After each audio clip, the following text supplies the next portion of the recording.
আজকে আমরা গেছিলাম আবার সেই দত্তপাড়ায়, যেখানে একটা আইএফবির মাইক্রো গরম হচ্ছে না বলে আমাদের কল হয়েছিল। আপনারা দেখতেই পাচ্ছেন এই পরিমাণ বৃষ্টির মধ্যে আমরা সেই গিয়ে হাজির সেই দত্তপাড়া আমাদের কাস্টমারের বাড়িতে।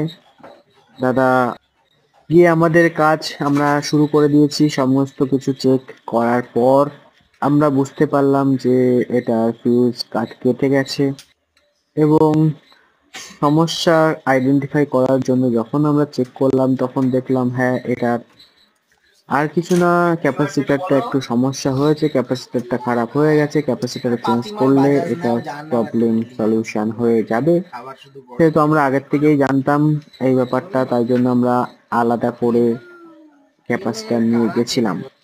এবং ফিউজটা ঠিকঠাক করার পরে চেক করার পর যখন আমরা পুরো একদম শিওর হলাম যে হ্যাঁ ক্যাপাসিটরেই দোষ, তখন আমরা ক্যাপাসিটরটা চেঞ্জ করে তখন প্রথমে লাইন দিয়ে চেক করেছিলাম, তারপর ক্যাপাসিটর চেঞ্জ করে আবার লাইন দিয়ে চেক করলাম, তারপর হ্যাঁ সবকিছু ঠিকঠাক আছে।